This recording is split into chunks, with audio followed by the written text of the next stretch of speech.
Fellas, somebody needs to say it. We need to talk about the Mog Station content. Recently, the Eden's Promise boss Shadowkeeper was released into the Mog Station as a mount, and this kinda blows. If you've ever paid attention to World of Warcraft, even on the outside as someone who's never played, I personally still picked up on the general consensus that the community became pretty disgruntled as time went on, that cool content like mounts that could have been just available in the game were made available in the store instead. But the argument has always went as followed for Final Fantasy. We have plenty of content in game, so it's fine for them to release additional stuff in the Mog Station, or people wouldn't complain about World of Warcraft store if Blizzard took better care of the game in the first place. And while I don't disagree with those statements, I also think that just hand-waving away any criticism is never a healthy thing to do, even with the best of best situations.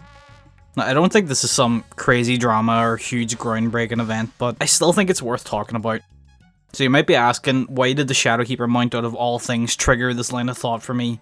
It's not the first time we've had a mount like this added to the Mog Station. For example, Cruise Chaser was added to the store and was another one that people were kinda upset about, but there never really was a huge outcry or uproar about it. Before I actually knew the Cruise Chaser was going to be a store mount, in my head I had this exciting idea for how to be available. Alright, hear me out. Cruise Chaser, being from the Alexander raids, features heavily in T. And one of the saddest parts about completing an ultimate is when you start stacking up totems after you've cleared it like 10, 15 times, and you just run out of weapons to buy. I love ultimate raiding, it's so goddamn fun. I want to just keep doing it over and over. I'd love to just jump into PF and keep doing ultimates, but at a certain point, it's like, what's the purpose of this if I have nothing left to buy? So when we got confirmation the Cruise Chaser was going to be a mount, I naively considered, what if it was going to become a T totem reward? What if this was like a test run to reinvigorate ultimates, especially considering at the time we were getting one ultimate in Shadowbringers. The mount could cost like 5, 10 totems, whatever, but imagine how cool of a flex that would be. It'd almost be like an ultimate mastery reward, and it'd give people a reason to go back in if you've already done all the clears that you need. Shit, personally, I wouldn't even be mad if it was like sellable on the market board afterwards for the people that would obviously cry and complain if it was only available in the ultimate. By the way, you can do ultimates. Trust me, you can, okay? So I had been hyping up Cruise Chaser for a while in my brain and got so excited thinking about what if, like, how else would it be available in the game? Like, what would you do to get Cruise Chaser? That's so cool. And mind you, this is before I had even cleared an ultimate, so this was just extra motivation to eventually do ultimates at some point.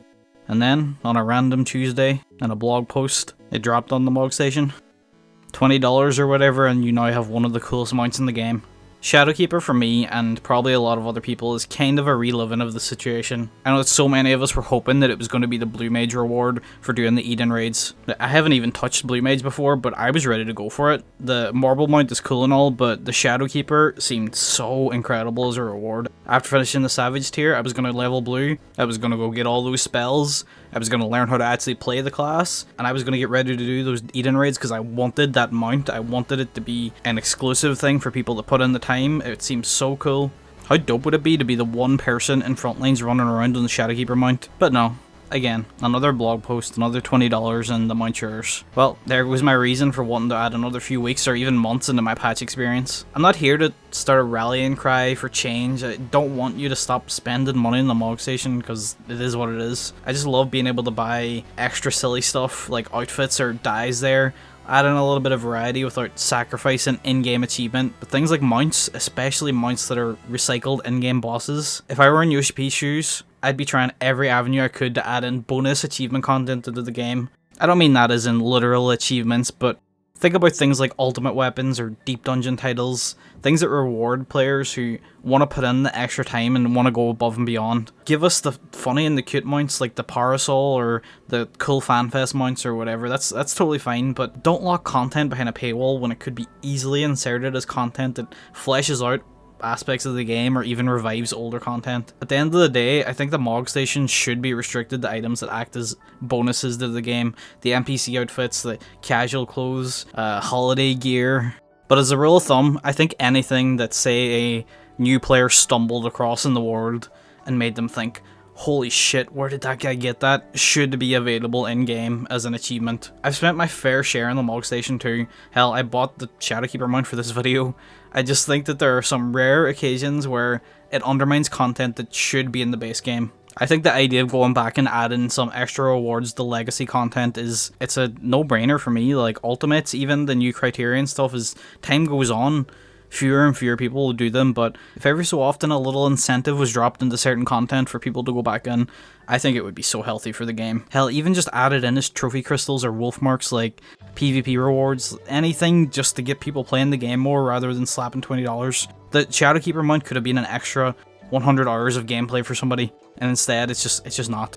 And listen, I know mentioning locking mounts behind something like ultimates will probably be a pretty controversial topic considering some of the outroar behind the Axolotl mount, if you know what you know. But other than that, what are your thoughts about this? Are you happy with how the Mog Station is in its current form? Shout chat your opinions in Balmung Quicksands to let me know. But as a final note, you know what?